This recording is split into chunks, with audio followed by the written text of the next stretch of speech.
Hello दोस्तों, अगर मेरे चैनल पर नए हो तो चैनल को सब्सक्राइब कीजिए और बेल आइकॉन दबाइए और हमारे चैनल पर विजिट करके आप पुराने वीडियो देख सकते हो। हमारे साथ बने रहिए और मजा लीजिए हॉरर स्टोरी का। चलिए सुनते हैं हमारी नई कहानी।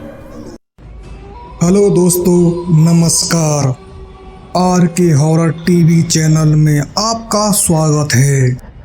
दोस्तों, आज हम बात कर रहे हैं ऐसी खौफनाक कहानी की जिस कहानी को सुनकर आपके अंदर की आत्मा कांप जाएगी। आप डर से कांपने लग जाओगे। ये कहानी नहीं बल्कि मोहन नाम के व्यक्ति के साथ घटी एक सच्ची घटना है।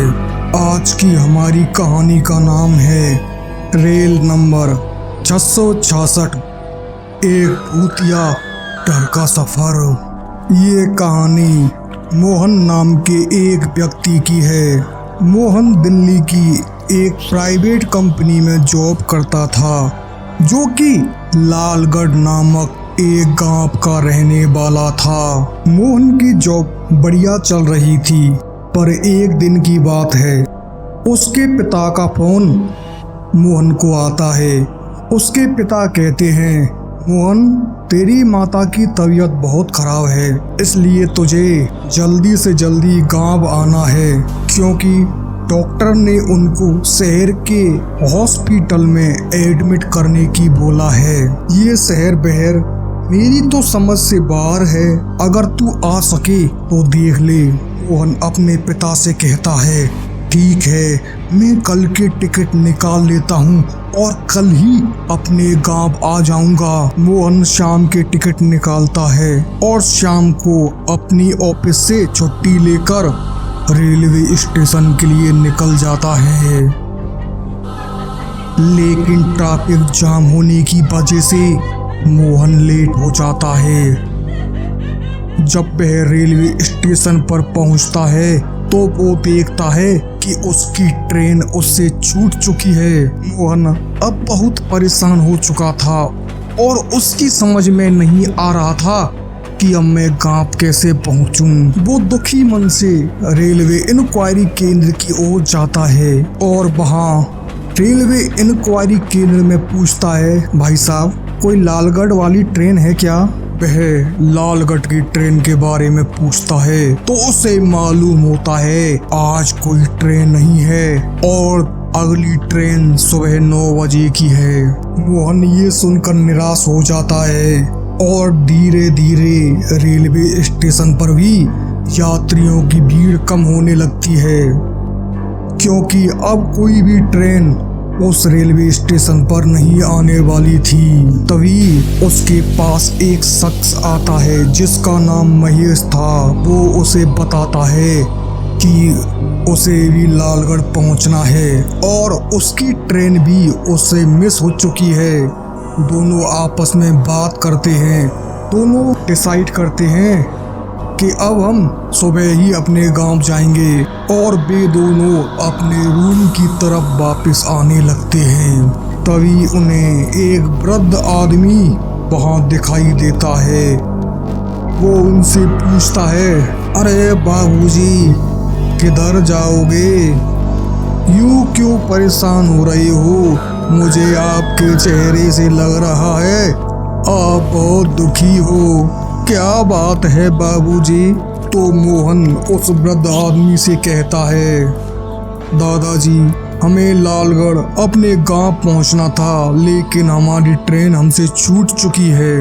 मोहन भारी मन से दुखी हो जाता है और एक लंबी सांस खींचकर अपना बैग जमीन पर रख देता है। तो वो वृद्ध आदमी मोहन से कहता है, रात के 11 बजे के लगभग से यहाँ से एक ट्रेन जाती है। वो ट्रेन आपको आपकी मंजिल तक पहुँचा देगी। वृद्ध आदमी की ये बातें सुनकर महेश और मोहन दोनों खुश हो जाते हैं। वे दोनों अपना बैग उठाने के लिए नीचे झुके। जब उन्होंने अपना बैग ऊपर उठाया तो उन्होंने देखा कि वो वृद्ध आदमी अंधेरे के आगोश में कहीं गायब हो गया। दोनों एक दूसरे को हैरान कर देने वाली नजरों से देखते हैं और एक दूसरे से पूछते हैं, अरे वो दादाजी अचानक से कहाँ गायब हो गए। महेश कहता है, अरे यहीं होंगे यार, कहाँ जाएंगे। वो दोनों घूर घूर कर उस वृद्ध आदमी को देख रहे थे, पर वो वृद्ध आदमी उनकी नजरों के सामने से कहीं गायब हो चुका था। इस बात पर दोनों ने ज्यादा ध्यान नहीं दिया। वो दोनों रेलवे स्टेशन पर आकर बेंच पर बैठ जाते हैं और ट्रेन का वेट करते हैं। उन दोनों को इस बात की बहुत ज़्यादा खुशी हो रही थी कि चलो आखिर कोई ट्रेन तो है जो हमें लालगढ़ पहुंचा देगी। दोनों अपने बैग में से चिप्स, कुरकुरे और भोजन वगैरह निकालकर खाने लग जाते हैं। धीरे धीरे रात गहरी हो रही थी। रात के समय की बात है। थोड़ी थोड़ी बूंदाबांदी उस रेलवे स्टेशन पर होने लग गई थी। बरसात की बूंदें उन दोनों से टकरा रही थीं। रेलवे स्टेशन की हवा में आज कुछ ठंडक थी और वहां पर घना कोहरा छाया हुआ था। वो घना कोहरा आसपास के रेलवे स्टेशन को ढक रहा था। पूरा रेलवे स्टेशन सुनसान पड़ा था। उन दोनों के अलावा उस रेलवे स्टेशन पर कोई नहीं था। उस रेलवे स्टेशन पर एक अजीब सी सनसनी वहां फैली हुई थी। तभी वहां अनाउंस होता है, गाड़ी नंबर 666 प्लेटफॉर्म नंबर 1 पर आ गई है। सभी यात्री ध्यान दें, गाड़ी संख्या 666 लालपुर को पहुंचने वाली प्लेटफॉर्म नंबर 1 पर आ गई है। रेलवे स्टेशन पर गाड़ी संख्या 666 खड़ी थी, जो अपने अगले गंतव्य लालगढ़ के लिए रवाना होने वाली थी। दोनों ने जल्दी से अपना सामान उठाया और ट्रेन की ओर भागने लगे। वे जल्दी से ट्रेन में बैठ जाते हैं। वे अंदर आकर डिब्बे में देखते हैं इस ट्रेन में कुछ ही यात्री थे जो थकान से चूर थे और जल्द से जल्द नींद के आगोश में खो जाना चाहते थे।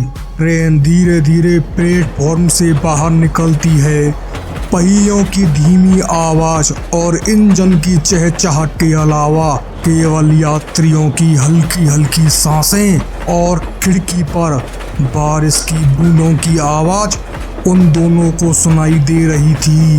मोहन और महेश दोनों अपनी सीट पर सो जाते हैं। लगभग रात के 12 बजे का टाइम हुआ था। अचानक ट्रेन की गति धीमी होने लगती है।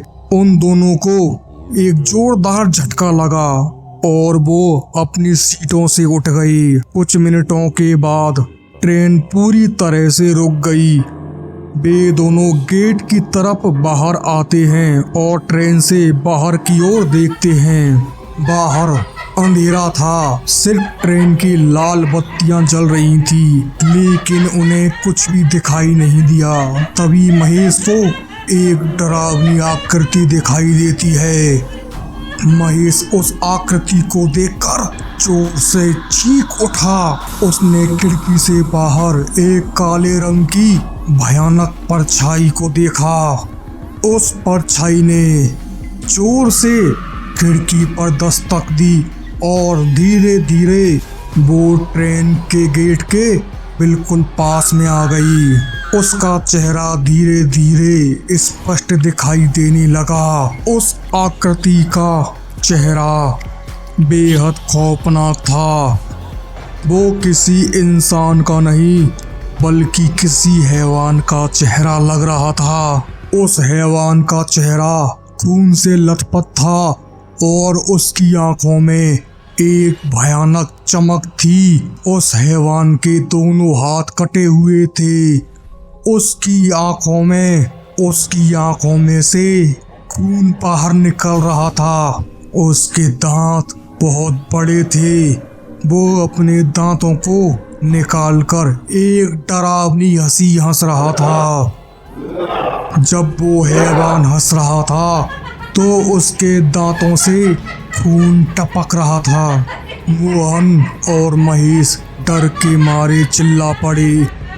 वे दोनों उस डिब्बे के भीतर भागने लगती हैं। जब वे उस ट्रेन के डिब्बे में पहुंचे तो उन्होंने देखा उस ट्रेन के डिब्बे में अब कोई भी यात्री नहीं था। दोनों एक दूसरे की ओर देखने लगते हैं। मोहन कहता है, महेश यात्री कहाँ गए? अभी तो सब यहीं थे।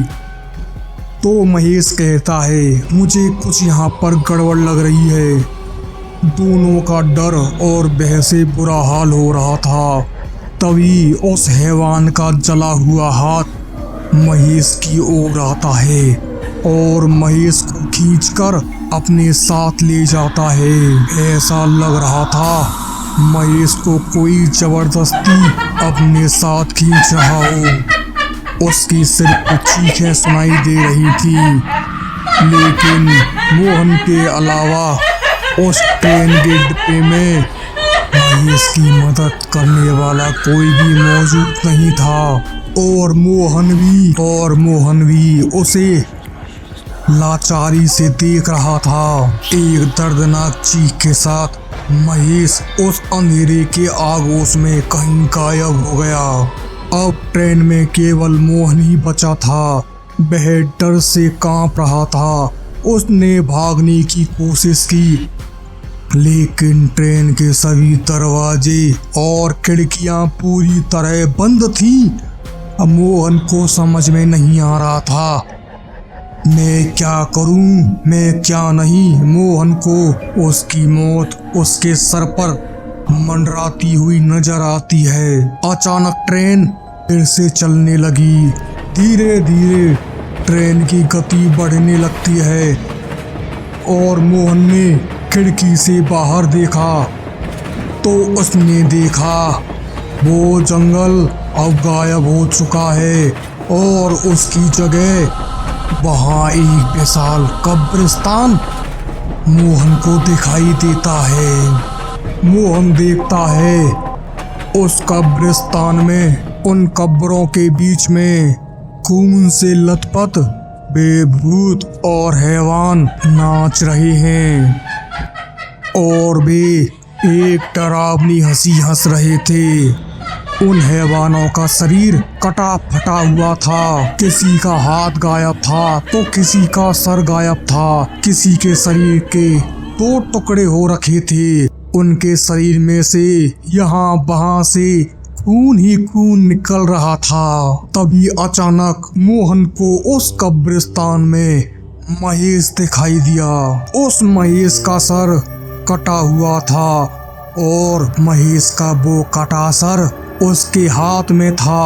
वो महेश मोहन से कह रहा था, मोहन ट्रेन में से नीचे आ जा, तभी तेरी जान बचेगी।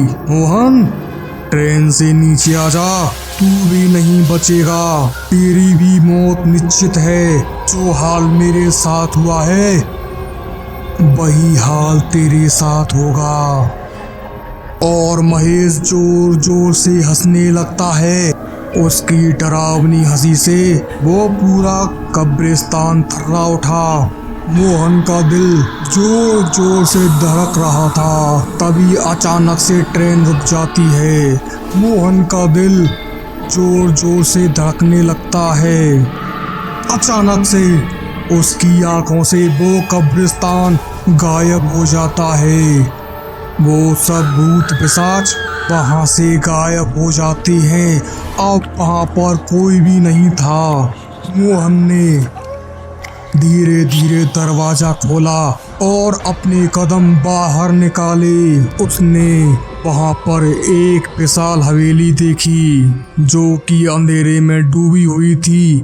उस हवेली से भयानक आवाजें आ रही थीं।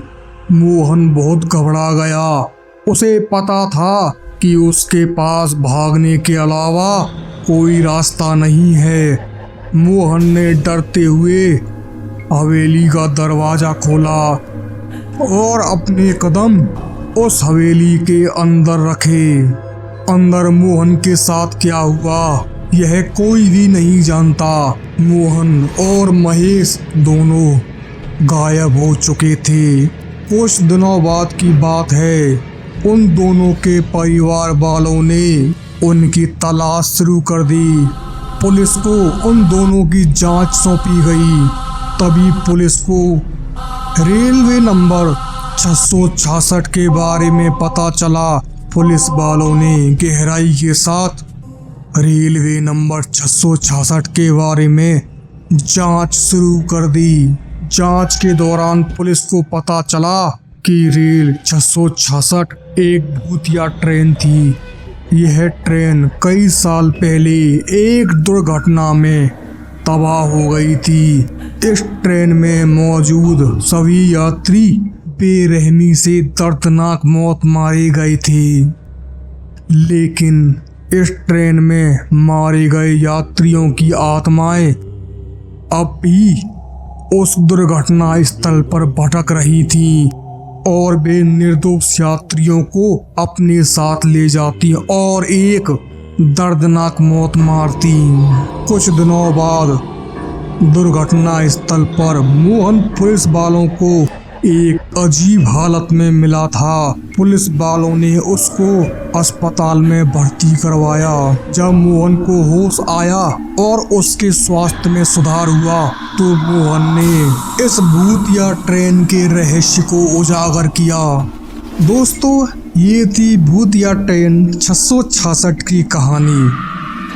तो कैसी लगी आपको ये कहानी हमें ज़रूर बताएं। अगर आपको यह कहानी डरावनी लगी हो या इंटरेस्टिंग लगी हो, अच्छी लगी हो, तो कृपया इसे दूसरों के साथ शेयर अवश्य करें और हमारे चैनल पर बने रहें इसी तरह की कहानी सुनने के लिए। धन्यवाद दोस्तों।